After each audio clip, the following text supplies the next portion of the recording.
हम सब भाई बहन मिल करके अपने परमात्मा साक्षात परब्रह्म परमेश्वर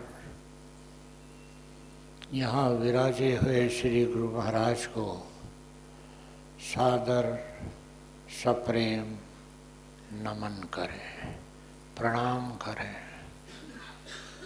साष्टांग मानसिक दंडवत प्रणाम करें।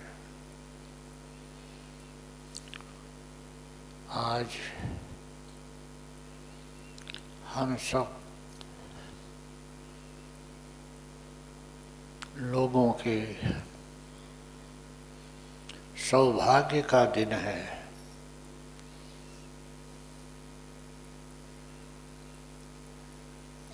परम भागवत परमात्मा का 125वां अवतरण पर्व है।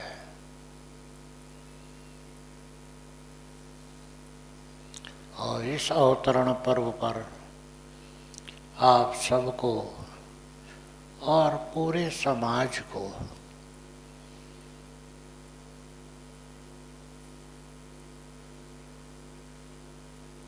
क्या कहा जाए, सबके भाग्य का दिन है, सौभाग्य का दिन है। आज उनके अवतरण पर्व पर भी उनके प्रेमियों को बधाई।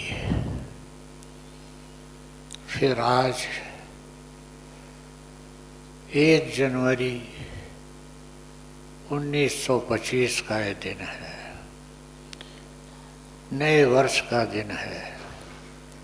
यह नया वर्ष भी गुरु महाराज की कृपा से, जिनके दरबार में हम सब बैठे हैं, उन्हीं की कृपा से आज का दिन आप सबके भौतिक और आध्यात्मिक दोनों की तो उन्नति का रास्ता प्रशस्त हो, आप सब मानव जीवन के लक्ष्य को प्राप्त करें। आज हम केवल अपने परमात्मा परम भागवत जी की ही बात करेंगे। जो कुछ बातें हैं, जो कुछ है, जो कुछ भाव है, विचार है, सब उन्हीं के दिए हुए हैं। तो आइए उन्हीं की बातों की चर्चा करें।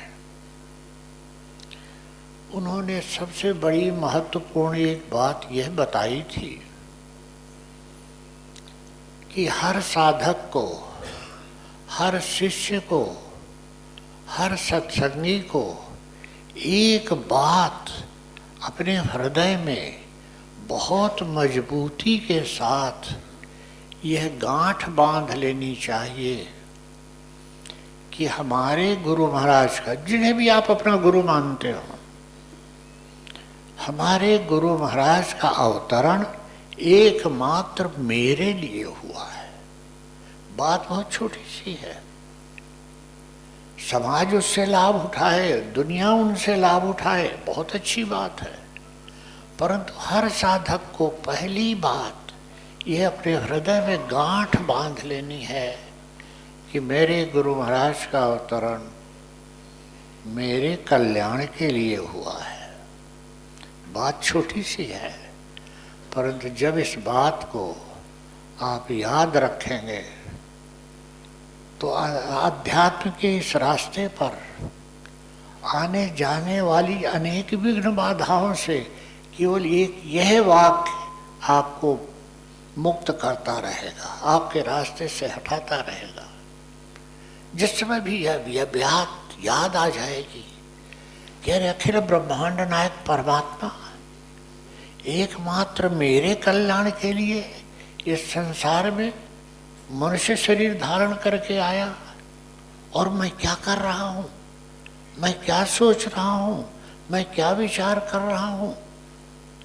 बस तत्काल जो साधना के रास्ते में बादल आ रहे हैं, बादल छट जाएंगे, सामने एक प्रकाश होगा। इस एक मंत्र से जो परम भागवत जी का ही दिया हुआ है कि हर साधक को अपने हृदय पर यह गांठ बांध लेनी है कि मेरे लिए ही मेरे परमात्मा गुरु भगवान के रूप में आए हैं। दूसरी बात उन्होंने बताई है कि मनुष्य योनि एक सर्वोत्तम योनि है, एक सर्वश्रेष्ठ योनि है, लेकिन यहाँ आकर मनुष्य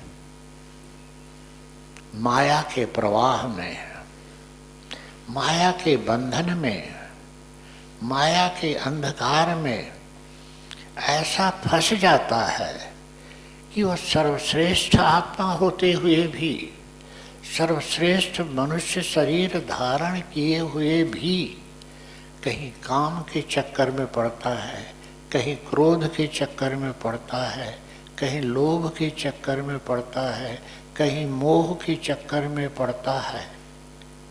और मोह को तो आप जानते हैं कि मोह सारी ही व्याधियों की जड़ मोह है।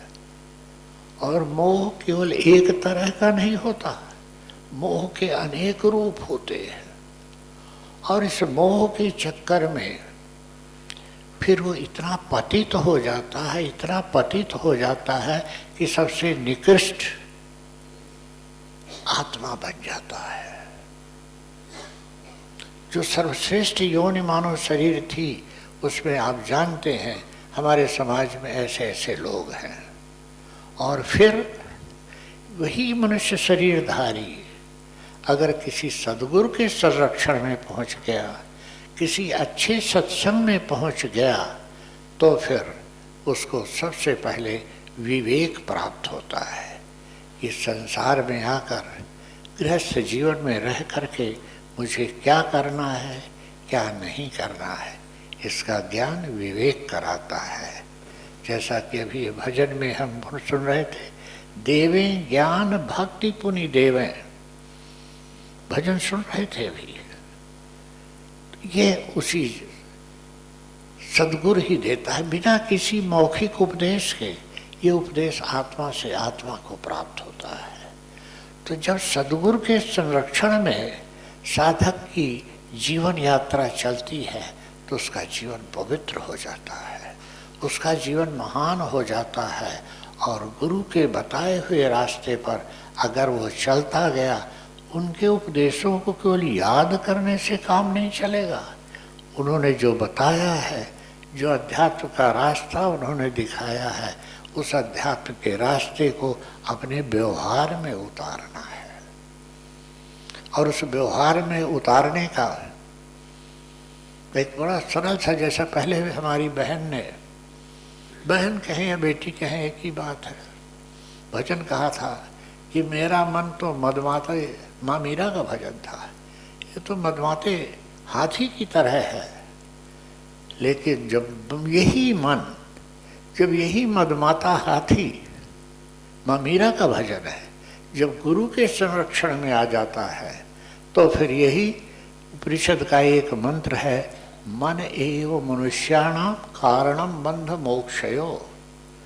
मन ही वो है जो कि बंधन का कारण है, जो हमें नीच से नीच उसमें ले जाता है, और जो उच्च से उच्चतम मोक्ष, बने वो कारणम बंधन मोक्षयो। मोक्ष का कारण भी ये मन ही बनता है। गुरु महाराज ने अपने साधना के अनुभव में इसको बताया है।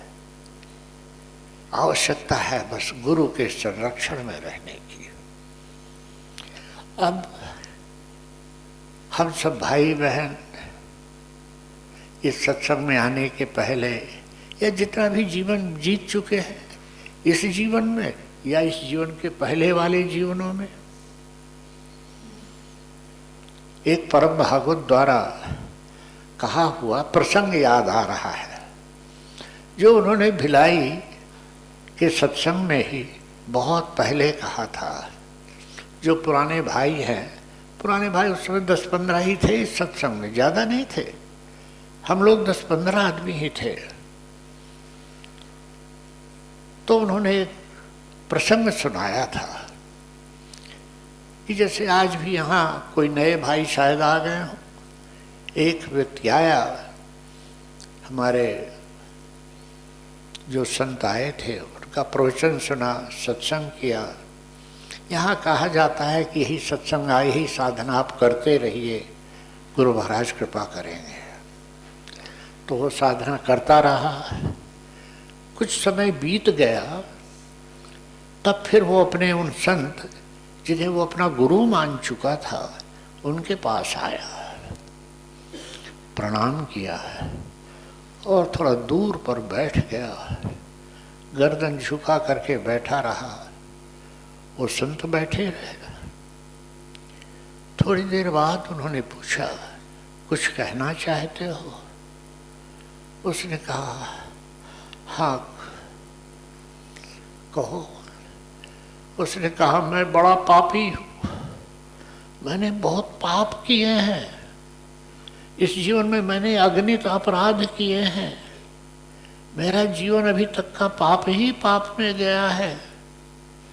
अब मैं आपके सत्संग की ये साधना करने लगा हूँ, तब से मुझे अपने सब पुराने कर्म दिख रहे हैं, वो सब पाप कर्म, वो सब अन्याय अत्याचार, और न जाने समाज में मैंने क्या क्या किया है। ऐसा कह करके वो फपक करके रो पड़ा, रोता रहा। उन संत ने उसे कहा, पास में आ जाओ। वो दूर बैठा था, उसको अपने पास बुलाए, बैठो। संत ने मुस्कुराते हुए पूछा, ये बताओ, क्या तुम्हारे पाप, तुम्हारे अन्याय अत्याचार या अपराध पहाड़ से भी बड़े हैं? बोला, हाँ साहब, पहाड़ से भी बड़े हैं। क्या तुम्हारे पाप ना, जो भी तुमने कुछ किया है, क्या पृथ्वी से भी भारी है? बोले, हाँ साहब, देखा जाए तो पृथ्वी से भी भारी है। संत ने मुस्कुराते हुए कहा कि देखो, एक रुई का बहुत बड़ा ढेर हो, रुई आप जानते हैं, कपास, रुई का बहुत बड़ा ढेर हो, लेकिन एक छोटी सी तीली, छोटी सी माचिस की तीली अगर लगा दी जाए तो क्षण भर में सब कुछ भस्म हो जाता है। इसी तरह से सत्संग में आने से, समर्थ गुरु की शरण में जाने से, जैसे अभी पहले के प्रारंभ के 2 भजनों में हमने सुना था,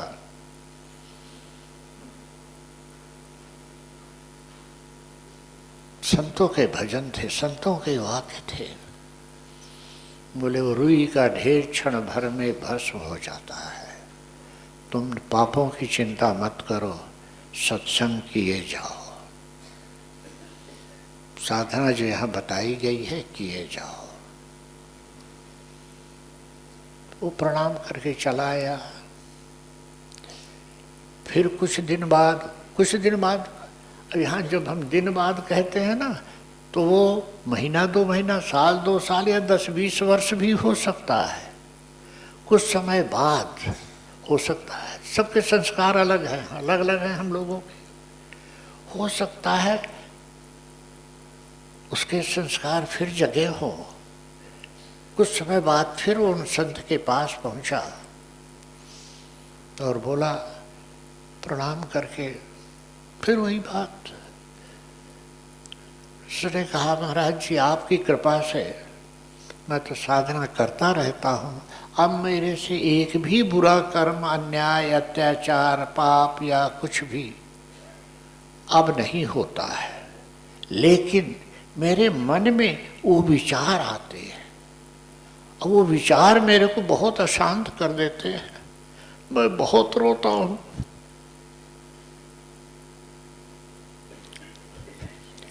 उन दूषित, उन गंदे विचारों से मैं बचने की जितनी ही कोशिश करता हूँ, उतना ही वो बार बार मेरे ऊपर चढ़ाई करते हैं। उन संत ने कृपा करके कहा कि जाओ, साधना किए जाओ, एक आस्था से सत्संग किए जाओ, ये विचार भी नहीं आएंगे, दूषित विचार भी नहीं आएंगे। आस्था के साथ सत्संग किए जाओ। वो साधक प्रणाम करके घर चला आया। अब उसके मन में एक प्रश्न आया कि गुरु महाराज ने कहा कि आस्था के साथ सत्संग किए जाओ, अभी आस्था क्या होती है, यह उसकी समझ में नहीं आया। उसने अपने किसी भाई से पूछा, साहब गुरु महाराज ने कुछ ऐसा कहा है, ये आस्था क्या है? तो सत्संगी भाई बहुत पुराने सत्संगी थे, उन्होंने समझाया, आस्था कहते हैं श्रद्धा मिले हुए विश्वास को, श्रद्धा से जुड़े हुए, श्रद्धा से मिले हुए विश्वास को आस्था कहते हैं। अगर हम में श्रद्धा है पर विश्वास नहीं है तो काम इस सत्संग में पूरा नहीं होगा। अगर हमें केवल विश्वास है और श्रद्धा नहीं है तो भी काम अधूरा रह जाएगा।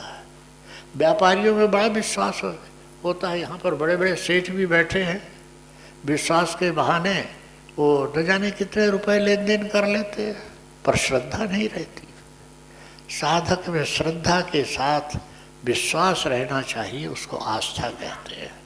इसलिए तुलसीदास जी ने रामायण के शुरू में कहा है, भवानी शंकरो वंदे श्रद्धा विश्वास रूपिणो।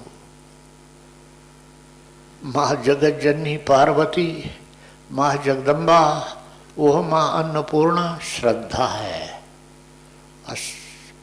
भवानी शंकरो वंदे, श्रद्धा विश्वास, जगत गुरु भगवान शंकर विश्वास है।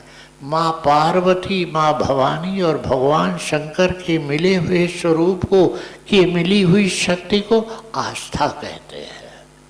वो आस्था साधक का सबसे बड़ा अस्त्र है। इसलिए हम सबको, जिस गुरु महाराज के दरबार में बैठे हैं, आस्था, गहरे विश्वास, घनी श्रद्धा के साथ इस सत्संग को करते रहना चाहिए। दूसरा, उन्होंने एक बात और बताई थी।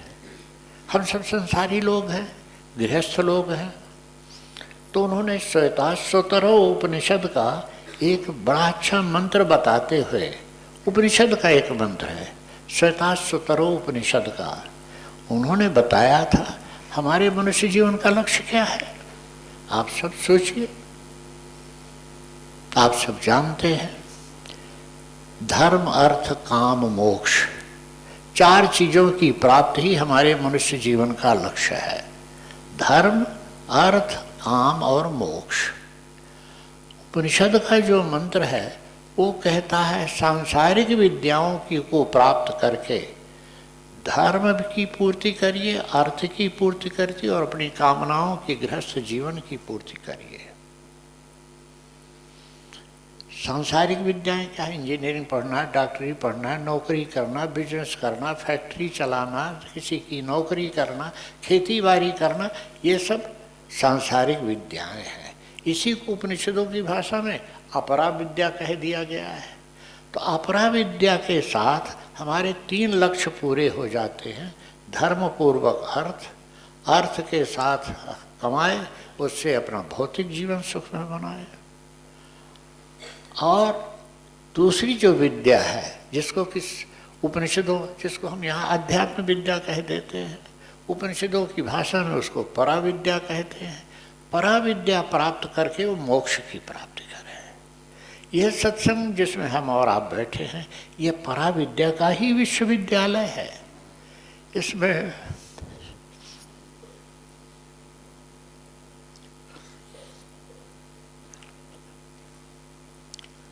इसमें मुझे जैसे क्लास 1 KG 1 के पढ़ने वाले विद्यार्थी भी हैं, और आप लोगों में से बहुत से भाई BA MA पास भी बैठे हुए हैं। ये ऐसा विश्वविद्यालय है। तो परा विद्या से मोक्ष की प्राप्ति होती है। और यह सत्संग, यह साधना जो आज हमने की, ये हमें उस चीज़ को प्राप्त कराती है। इसी गृहस्थ जीवन में, गृहस्थी जीवन की इसी खटपट में, यहाँ की सारी झंझटों के बीच रहते हुए उस चीज़ प्राप्त कराती है। आज जब हम लोग चाय पी रहे थे तो हमारे परम पूज्य भाई साहब ने कहा कि मेरा जीवन निश्चित भी है और अनिश्चित भी है। इसका मतलब लोगों ने क्या समझा होगा, मैं तो ठहरा बुद्धू आदमी। मैंने ये समझा कि अनिश्चित ये है कि मेरा कोई विचार नहीं है, और निश्चित ये है कि वो जो मेरा गुरु चाहता है वो निश्चित है। मेरे लिए वो निश्चित है जो मेरा गुरु चाहता है, और मेरी कोई इच्छा नहीं, इसलिए मेरा सब अनिश्चित है। तो ये सत्संग हमें उस स्थिति तक ले जाता है।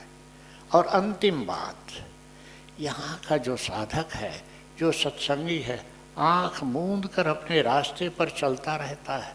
न इधर देखता है, न उधर देखता है, न इसकी सुनता है, न उसकी सुनता है। सीधा जो गुरु महाराज ने बता दिया है उस रास्ते पर चलता जाता है। आस्था की छड़ी लिए हुए, गुरु कृपा का सहारा लिए हुए, मौन चुपचाप चला जाता है।